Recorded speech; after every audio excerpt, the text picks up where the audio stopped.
Hello everyone. आज आप सभी को हम एक नया टॉपिक पढ़ाने जा रहे हैं जो पेपर में आपके सबसे ज्यादा पूछे जाते हैं और ये सेक्शन सी में आता है आपका।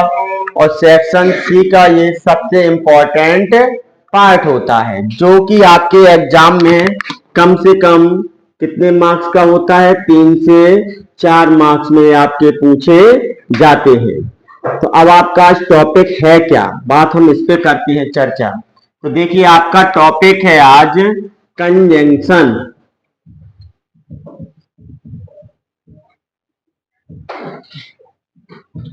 आज का टॉपिक आपका क्या है? कंजंक्शन। कंजंक्शन क्या कहलाते हैं? तो कंजंक्शन बेटा हमारे कहलाते हैं जब किसी दो सेंटेंस को आपस में क्या किया जाए, कंबाइन किया जाए, मतलब जोड़ा जाए। तो जब दो सेंटेंसों को आपस में जोड़ने के लिए हम जिन शब्दों का यूज करते हैं उसे हम क्या कहते हैं? कंजंक्शन वर्ड कहते हैं। अब कंजंक्शन वर्ड जो हमारे यूज होते हैं तो वो देखो किसमें किसमें यूज होते हैं। या तो हमें किन्हीं दो सेंटेंस को आपस में ऐड किया जाएगा, या बोल सकते हैं कि टू सब्जेक्ट्स को ऐड करने के लिए, या फिर किसी टू ऑब्जेक्ट को ऐड करने के लिए, या फिर किसी टू नाउन को ऐड करने के लिए, या फिर किसी टू फ्रेजेस को आपस में ऐड करने के लिए हम जिन वर्डों का यूज करते हैं उसे हम क्या कहते हैं? कंजंक्शन वर्ड कहते हैं। इनको हम क्या करते हैं? ऐड करते हैं। अगर हम किसी दो सेंटेंस को ऐड करें या दो क्या करें, सब्जेक्ट को, या दो ऑब्जेक्ट को, या फिर दो नाउन को, या फिर दो फ्रेजेस को, तो जब हम इसको ऐड करते हैं तो उसी को ऐड करने के लिए जिन शब्दों का प्रयोग किया जाता है उसे हम कंजंक्शन वर्ड कहते हैं। जैसे कि अगर हम आप पढ़ें तो हमारे लिए आज की डेट में सबसे ज्यादा जो कंजंक्शन वर्ड है वो कौन कौन से इंपॉर्टेंट हैं। तो लिस्ट ऑफ कंजंक्शन वर्ड, मतलब जो सबसे ज्यादा एग्जाम में पूछे जाने वाले, मतलब जो आपको किस में पूछे जाते हैं? एग्जाम्स में जो सबसे ज्यादा आते हैं उन कंजंक्शन वर्ड की हम आज बात करेंगे। जैसे कि सबसे पहले अगर हम बात करें तो सो, डेट, डैश, डेट है आपका।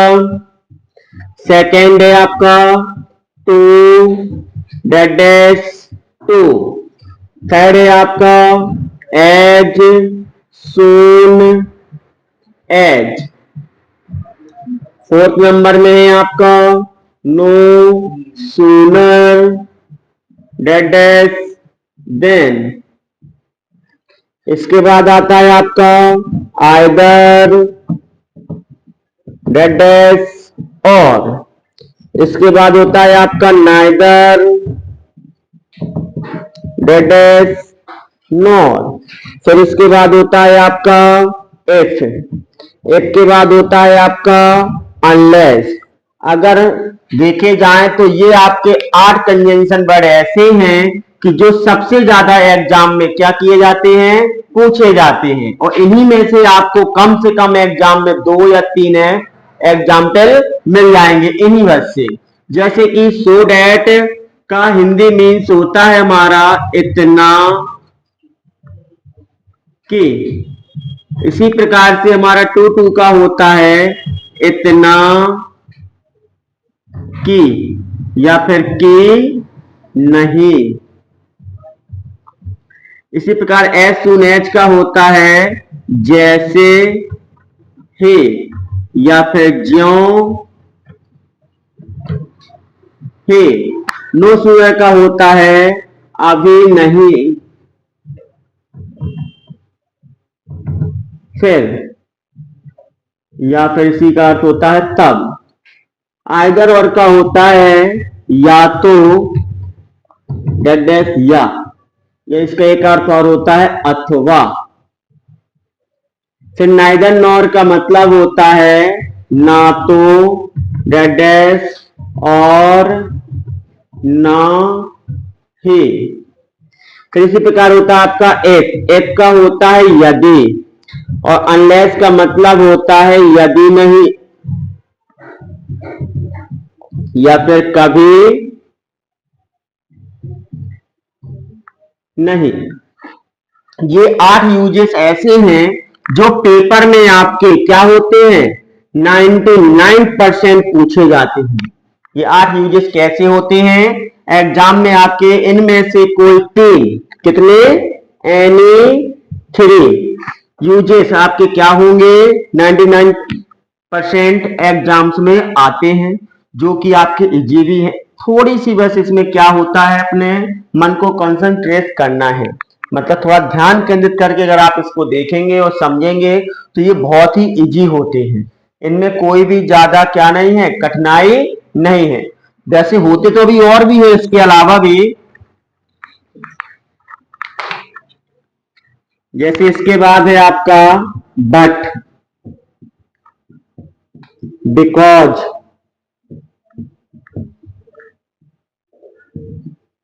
अदरवाइज, अनटिल, या इसी को क्या बोलते हैं, टिल। इसी प्रकार होता है आपका नॉट ओनली बट आल्सो।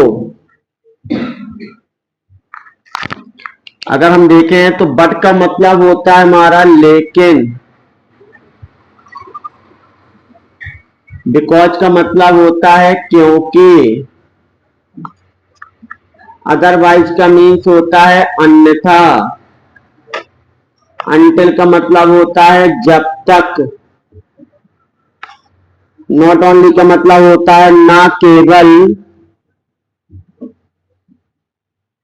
बल्कि भी। इसके बाद हमारा है सो, जिसका मीन्स होता है इसलिए। क्या होता है इसका हिंदी मीन्स, इसलिए। तो इस प्रकार से आपको क्या करना है, इतने यूजेस पढ़ना है जो सबसे ज्यादा आपके एग्जाम में पूछे जाते हैं। इन यूजेस में आपका बट है, बिकॉज है, अदरवाइज है, अनटिल है, इनका यूज सबसे ज्यादा आपका फिल इन द ब्लैंक्स में भी होता है और आपके दो सेंटेंस को कंबाइन करने के लिए भी होता है।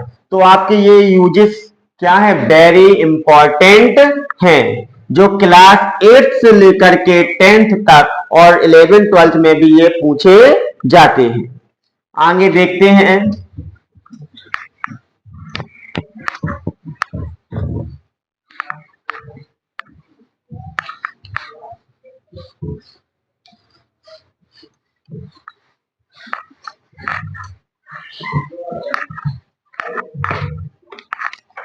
जैसे हमें सबसे पहले यूज किसका पढ़ना है, यूज ऑफ सो डैट,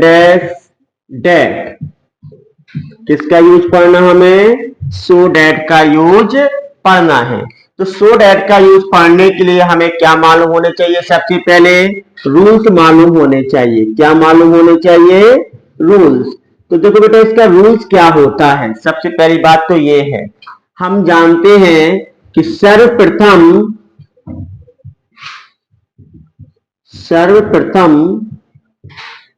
पहले वाक्य में वेरी के स्थान पर सो का यूज करते हैं। उसके बाद डेट लिखकर दूसरे वाक्य को पूरा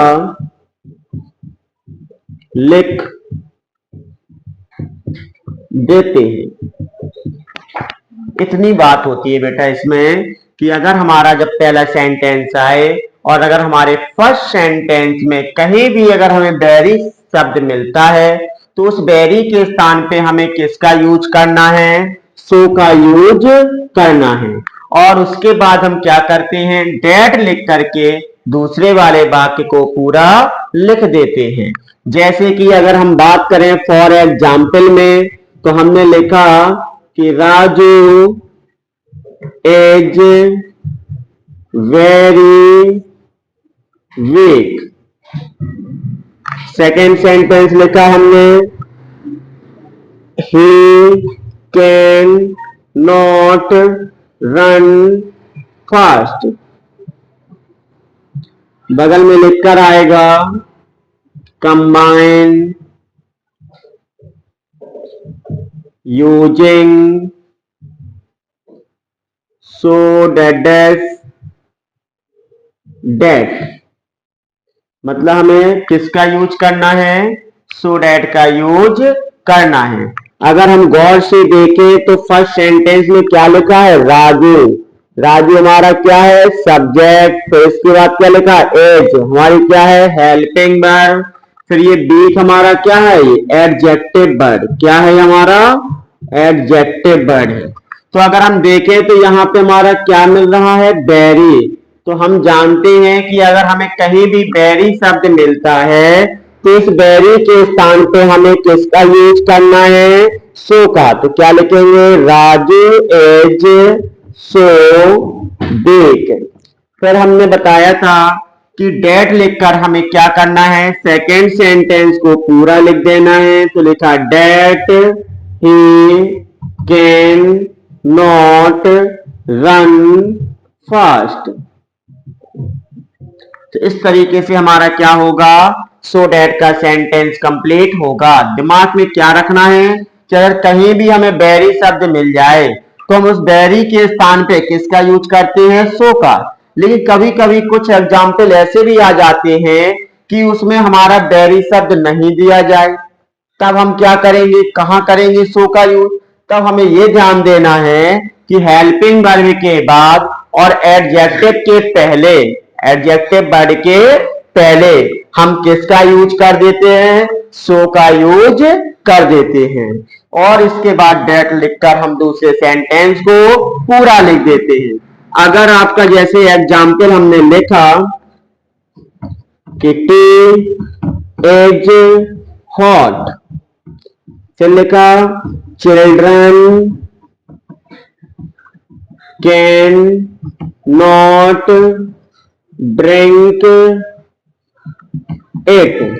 बगल में लिखकर आएगा आपका कंबाइन यूजिंग सो डेट। तो मतलब हमें इस सेंटेंस को किससे बनाना है, सो डेट से। अगर गौर से देखें अगर हम इस सेंटेंस में, तो क्या इन दोनों सेंटेंस में से किसी भी सेंटेंस में आपको कहीं वेरी मिल रहा है, क्या नहीं मिल रहा है। अगर हम नीचे वाले सेंटेंस में देखें तो ये चिल्ड्रन हमारा क्या है, सब्जेक्ट। कैन क्या है, हेल्पिंग वर्ब। नॉट क्या है, नॉट ही है। ड्रिंक क्या है, वर्ब की फर्स्ट फॉर्म। और इट क्या है, ऑब्जेक्ट। तो क्या आपको नीचे वाले सेंटेंस में कहीं एडजेक्टिव मिला, नहीं मिला।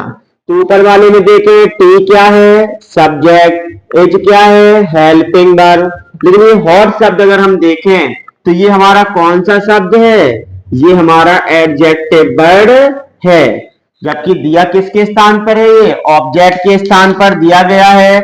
लेकिन ऑब्जेक्ट के स्थान के साथ साथ हमने देखा तो ये हॉट वर्ड हमारा एडजेक्टिव है। तो हमने अभी आपको बताया है कि अगर वेरी शब्द नहीं आता है तो एडजेक्टिव शब्द के पहले हम किसका यूज कर देते हैं, सो का यूज कर देते हैं। तो जब इसे हम बनाएंगे तो सबसे पहले क्या होगा, टी इज सो हॉट। फिर क्या आएगा आपका, डेट। फिर सेकेंड सेंटेंस को हमें क्या करना है, पूरा ज्यों का त्यों लिख देना है। तो children can not drink it. इस तरीके से आपका ये क्या है, फर्स्ट रूल कंप्लीट होता है। इसी प्रकार हमें सो डेट का एक क्या करना है, सेकेंड रूल्स भी पढ़ना है।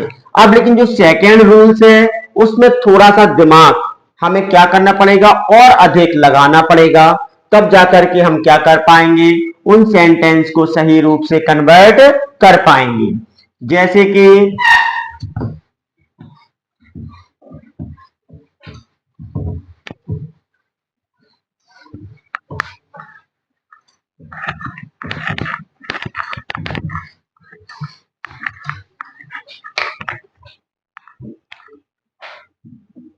कि रूल नंबर आपका क्या है, अब सेकेंड है। रूल नंबर सेकेंड में क्या होता है, अब आपके पास दो सेंटेंस नहीं आएंगे बन करके, अब कितने सेंटेंस आएंगे, यहां पर ओनली वन सेंटेंस आएगा। लेकिन जब वन सेंटेंस आएगा तो उसमें क्या होगा, लिखते हैं कि जब कोई वाक्य टू से बनकर आता है तब उस वाक्य का कॉम्प्लेक्स सेंटेंस बनाने में सो डैट का यूज करते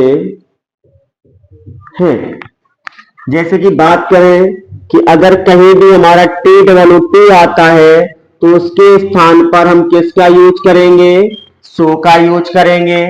और जहां पर हमारा TOT आता है उसके स्थान पर हम किसका यूज करते हैं, कंडीशन के अकॉर्डिंग। क्या होती है इसकी वो कंडीशन आपकी, सबसे पहले हमें क्या लिखना पड़ेगा, डेट लिखेंगे। डेट के बाद क्या होगा, सब्जेक्ट होगा। सब्जेक्ट के बाद क्या होगा, हेल्पिंग वर्ब में हमारा कैन या फिर कुड का यूज होगा। या फिर सबसे पहले डेट, फिर इसके बाद क्या होगा, सब्जेक्ट। सब्जेक्ट के बाद होगा आपका हेल्पिंग वर्ब में कैन या फिर कुड, फिर इसके बाद क्या आएगा, नॉट। तो जब भी हम इस टू के स्थान पे जब यूज करेंगे तो ये किसके अकॉर्डिंग होगा, according two means of sentence, according two means of sentence, मतलब कि वाक्य के अर्थ के अनुसार हम क्या करेंगे, इस TO2 को निम्न प्रकार से चेंज करेंगे। क्लियर बात। जैसे कि अगर हमने यहां फॉर एग्जाम्पल में लिखा कि Gita is too poor girl to pay her fees, इस तरीके से हमारा सेंटेंस आएगा। तो बगल में लिखकर आएगा आपका कि मेक आ कॉम्प्लेक्स सेंटेंस, क्या लिखकर आएगा आपका, मेक अ कॉम्प्लेक्स सेंटेंस। तो एक बात और दिमाग में रखना है आपको, यदि हमारा T2 के पहले अगर हेल्पिंग वर्ब किसकी हो, प्रेजेंट टेंस की होती है, किसकी होती है, प्रेजेंट टेंस में अगर होती है, तब हम उसके अगले सेंटेंस में हेल्पिंग वर्ब किसका यूज करेंगे, कैन का यूज करेंगे। और अगर हेल्पिंग वर्ब हमारी किस में होती है, पास्ट टेंस में होती है, तो उसके अगले सेंटेंस में किसका यूज होता है, कुड का यूज होता है। तो अब गौर से देखें यहां पे, तो गीता क्या है, सब्जेक्ट है, एज क्या है, helping verb, too poor girl, तो ये पुअर गर्ल आपका क्या है, यहां पर ऑब्जेक्ट है। ये कैसा ऑब्जेक्ट है आपका, एडजेक्टिव का। फिर इसके बाद क्या लिखा है, देखो यहाँ लिखा TO2 और यहाँ पे क्या लिखा था TOO2। तो हमें मालूम है कि जहां पर TOO2 है उसके स्थान पे तो क्या होना है, सो होना है। कॉम्प्लेक्स का मतलब होता है कि जब कोई सेंटेंस टू से हमारा अगर बनकर आता है तो TOO2 के स्थान पे सो यूज होगा और TO2 के स्थान पे सेंटेंस के अकॉर्डिंग यूज करेंगे। तो जैसे क्या लिखा, Geeta is so poor girl, इतना हो गया। इसके बाद देखो क्या लिखा, टू। इस टू के स्थान पे सबसे पहले क्या आएगा, डैड। फिर डैड के बाद हमको क्या चाहिए, सब्जेक्ट चाहिए। तो सब्जेक्ट में देखो बेटा क्या दिया गया था, यहाँ पे स्टार्टिंग में गीता। तो गीता क्या एक लड़की है, तो इसके लिए हम यहाँ पे सब्जेक्ट क्या लेंगे, सी। अब अगर हमें देखना क्या है, हेल्पिंग वर्ब। तो हेल्पिंग वर्ब में यदि हम गौर करें तो यहाँ पे हेल्पिंग वर्ब क्या थी, एज। तो एज हेल्पिंग वर्ब किसकी होती है, प्रेजेंट की। तो अगर प्रेजेंट की हेल्पिंग वर्ब है तो यहाँ पर हेल्पिंग वर्ब क्या होगी, कैन हो जाएगी। तो अब पहले इसका अर्थ देखें, Geeta is too poor girl, मतलब गीता इतनी गरीब लड़की है, टू की पे हर फीस, कि क्या वह फीस जमा कर सकती है, वह फीस जमा नहीं कर सकती। क्योंकि अगर गरीब है तो फीस कैसे जमा करेगी। अगर गरीब ना होती, अगर गरीब ना होती तो फीस जमा हो जाती, लेकिन वो जब गरीब है पहले से तो फिर वो फीस जमा नहीं कर सकती। तो नॉट से अर्थ निकल रहा है, तो हम क्या लेंगे इसका, नॉट लेंगे। तो क्या लिखा हमने, नॉट। फिर क्या लिखा है आपका, पे हर फीस। इस तरीके से बनेगा तो क्या होगा, Geeta is so poor girl, Geeta इतनी गरीब लड़की है, डैड की सी कैन नॉट पे हर फीस, कि वह अपनी फीस जमा नहीं कर सकती है। लेकिन अगर ऐसा दे दिया जाए कि Sonu was too strong to lift 50 kg of weight, और बगल में क्या लिख कर आएगा, मेक अ कॉम्प्लेक्स सेंटेंस। क्या लिख कर आएगा, मेक अ कॉम्प्लेक्स सेंटेंस। तो जब इस तरीके का कोई सेंटेंस आता है तो कैसे बनेगा, यहां देखें अगर हम गौर से, तो सोनू क्या है, सब्जेक्ट, वॉच क्या है, हेल्पिंग वर्ब, TOO2 आया, इसके स्थान पे तो हमारा क्या होगा, सो। फिर ये स्ट्रॉन्ग क्या है हमारा, ऑब्जेक्ट, देखा जाए तो ये एडजेक्टिव वर्ड है। फिर यहाँ पे क्या मिला, TO2, तो इसके स्थान पे हमारा चेंजेस होना है। तो देखो बेटा ये कैसे चेंज होगा,